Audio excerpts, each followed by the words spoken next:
Welcome viewers. Today on TV Box Top, this is the big one for Black Friday and the holidays, presenting the latest Beelink GT King II, sporting an all-new high-performance 64-bit Amlogic Octa-Core CPU, running on 8 GB of LPDDR4 RAM, 64 GB of internal storage with Wi-Fi 6 technology.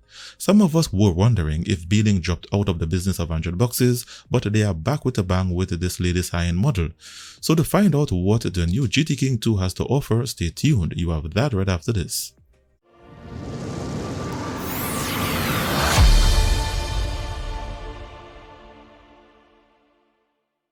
So thanks, and let's get started. In the box you get your standard TV box contents, which includes the new GT King model itself. You get the latest G10S Bluetooth voice remote with gyroscope air mouse feature, one HDMI cable, a 12V to amps DC power adapter, a user manual, and a manual for the G10S air mouse. So this latest model uses the GT King flagship design with the LED glowing eyes to the top with the Beelink branding. For peripherals to its rear, it has one HDMI 2.1 port, one RJ45GB LAN port, one optical audio port, one USB 2.0 port, a headphone jack, and its DC power input jack. To the side, it has two USB 3.0 ports and a micro SD card reader. At the front, it has an LED power light, and below this model has 4 anti-skid rubber feet, no ventilation holes with a reset button. So in starting up this model, it starts with the signature Beelink animation, followed by the pairing of the Bluetooth G10S remote, followed by the Beelink launcher. This launcher we have not seen in a while, and I'm happy to see it again in their latest model. This launcher is Beelink's signature launcher that features a date and time widget with large icons to its key function areas, and it has a shortcuts bar to the right. It has a one-click cleanup button for freeing up system resources, and it comes with a navigation bar and a full status bar with system controls. The firmware used in this model is the hybrid firmware with Android 11 tvOS as its core operating system, and it has features of the mobile version of Android. Here it shows the operating system is Android 11 tvOS, and below here is its firmware build information with access to developer options. So this firmware features 4K display up to 2160p at 60Hz, and this is a true 60Hz 10-bit as detected by my capture card. It has HDR display with the option to set it to adaptive HDR. This feature comes in handy, making it compatible with HDR and non-HDR TVs. It has HDMI CC options, audio output options, audio pass-through options, power key definition options, and it comes in 54 various languages. I'm a bit disappointed that this firmware does not feature a root switch, Dolby Vision display, built-in screen rotation, hardware monitor feature, Samba server settings, mouse pointer settings, or surround sound audio options. In the apps section, these are what come pre-installed, so I will install some additional apps and let's take a look at its system and hardware information.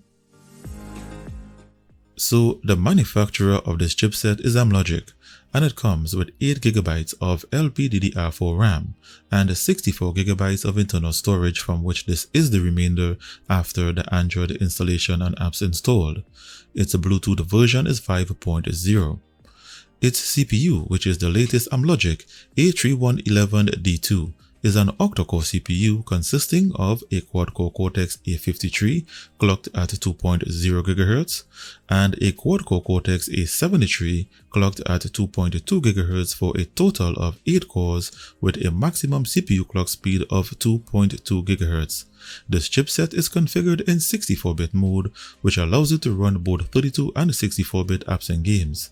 This also indicates that it's a gaming model.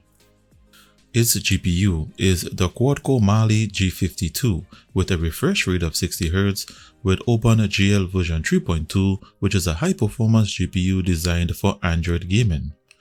Under network, it confirms that it has dual-band 2.4 plus 5 GHz Wi-Fi support, and its network adapter uses Wi-Fi 6AX technology.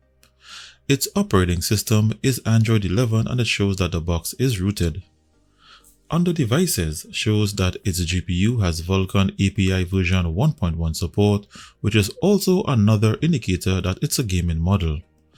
Under temperature, it shows that it idles around 57 degrees Celsius, and with no ventilation holes, there must be a good heatsink on the inside.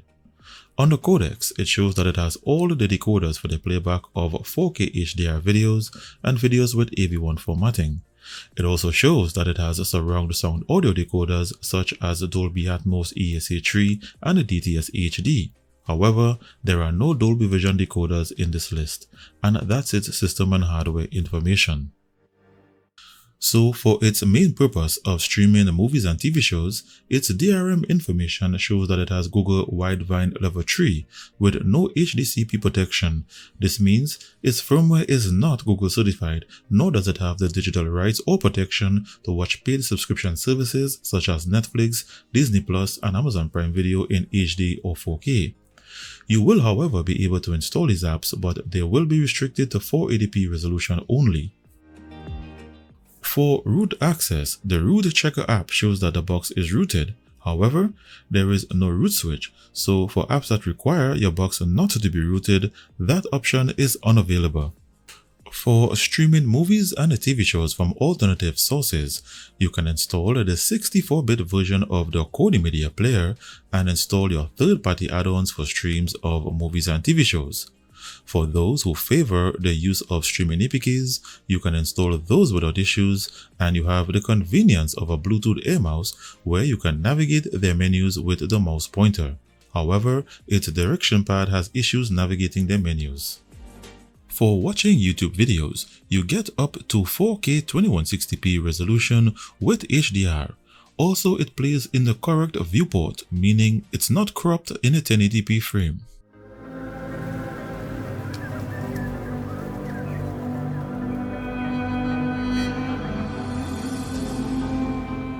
For mirroring your mobile phone and screencasting in HD, it comes with the official version of Miracast. However, it's not working, so I had to resort to the AirScreen app instead. So here I'm mirroring my Android phone, however it's not in HD.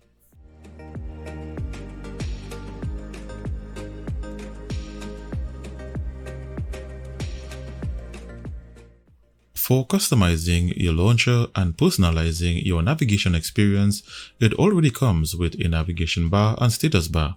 However, the recent apps feature on the navigation bar is not working.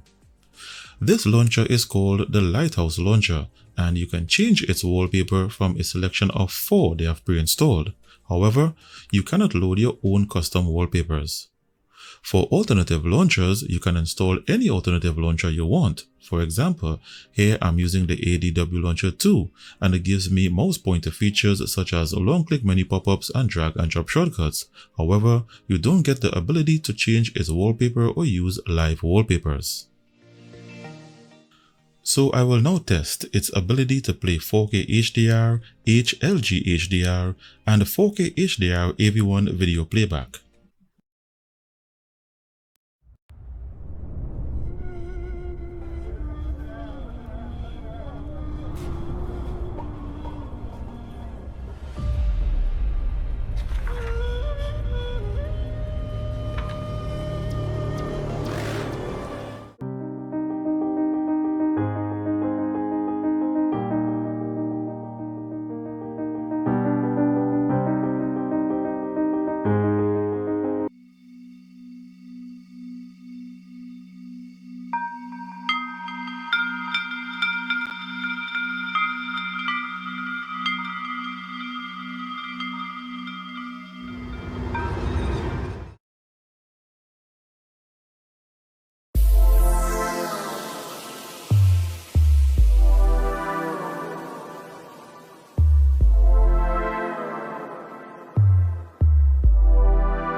So this test shows that it can play 4K HDR, HLG HDR, and 4K HDR videos in AV1 formatting.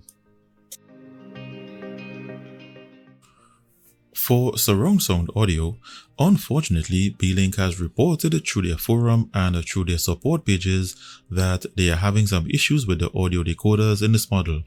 What is happening is that when you try to play any surround sound audio format using any media player, and believe me, I tested all of them, you don't get any audio output, not even PCM. I tried the optical audio port and the results were the same. So until then, they are working on a fix for this problem in an upcoming firmware update.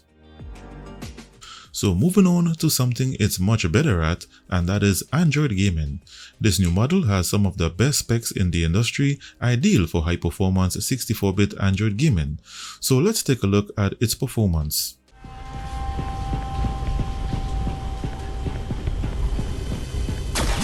So this is Shadowgun Legends. It's one of my favorite Android games. It's a 32-bit game with gamepad compatibility. I have it set to ultra high graphics details and the box's rendering performance is outstanding.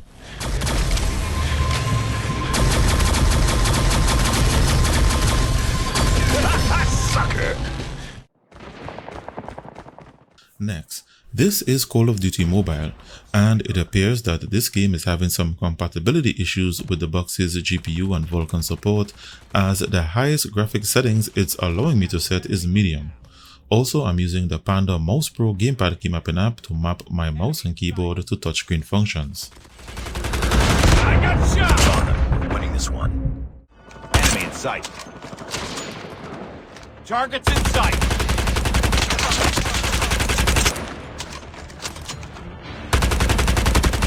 Down. This is a popular game on the Google Play Store that's gamepad compatible called Real Racing 3. It's a 32-bit game and its graphics rendering performance is outstanding.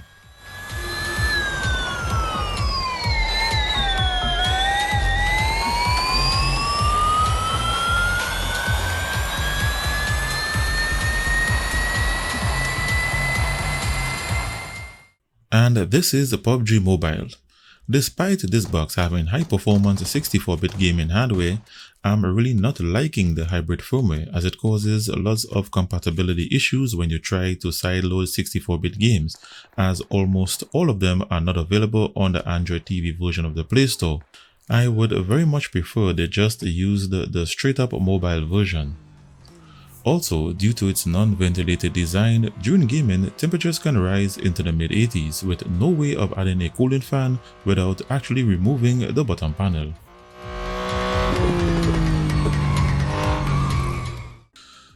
So to close things off, let's take a look at its benchmarks and where it places on my rankings chart. First, a look at its RAM copy speed and its internal storage read and write speeds. It has 6076 megabytes per second RAM copy speed, that's the speed of its LPDDR4 RAM. Its 64 gigabytes of internal storage has a read speed of 89 megabytes per second and a write speed of 50 megabytes per second. I connected a Samsung Evo 970 M.2 SSD via an enclosure to one of its USB 3.0 port, and it has a read speed of 231 megabytes per second and a write speed of 70 megabytes per second. In testing the speed of its dual-band Wi-Fi 6 adapter, it resulted in the 5 GHz band and its gigabit LAN port, achieving a maximum speed of my network of 154 megabits per second. Its 2.4 GHz band achieved only 51%. Next, in benchmarking, this new Amlogic A311D2 Octa-Core CPU clocked at 2.2 GHz for single-core and multi-core performance. The Geekbench 5 CPU benchmark generated a score of 335 single-core and 1490 multi-core. The performance of its quad-core Mali G52 GPU was tested using the 3D Mark Gamers benchmark, and in this test it qualified only for the Wildlife test. I also ran the Slingshot Extreme test just for reference. and the results show that it scored 1073 in the wildlife test with Vulkan support and 1937 in the Slingshot Extreme test.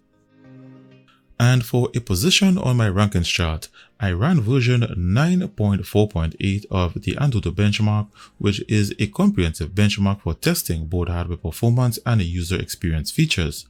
And in this test, it scored 282,407, which is a very high score in comparison to other high-end models. So I will now tally the scores on my rankings chart and let's see its new rank position. So the scores are in, and the new Beelink GT King II is at position number 2 based on the AnTuTu benchmark score it got. This makes it the second best performing Android box on this list at this time. However, this does not mean it's the best in user experience, and for that it got a 3 out of 5 star rating for the problems faced where it cannot play any surround sound audio and the difficulty in getting 64-bit games to run on its hybrid firmware. So to claim that it's the second best TV box is solely based on the speed recorded of its CPU and the GPU performance. And for a fair comparison, I started updating the top 10 boxes on this list using the most recent version of the AnTuTu benchmark because scores kinda differ based on which version you use. So to view this chart where you can view its benchmark scores and features in comparison to other boxes along with price comparison and discount coupons, see the link in the description below this video. So in summary, as mentioned in terms of hardware performance, this box is a beast, and its SoC is the second most powerful at this time. However, I'm really not liking this hybrid firmware. I don't see the sense in using it as it compromises the compatibility with lots of Android games. For streaming movies and TV shows, well, of course, it does not have the digital rights to stream premium subscription services such as Netflix, Disney Plus, and Amazon Prime Video in HD and 4K, but it can facilitate alternative sources of streaming. It's best that they just install the mobile version of Android 11 and forget the hybrid firmware, because most persons looking to purchase this box will be doing so for the high performance Android gaming. I have mixed feelings about recommending this box unless Beelink releases a firmware update to fix 3 things. 1. The issue where it cannot play any surround sound audio. 2. Changing the firmware entirely to the mobile version. And 3. Adding features such as a root switch and other premium features we have grown accustomed to from Beelink.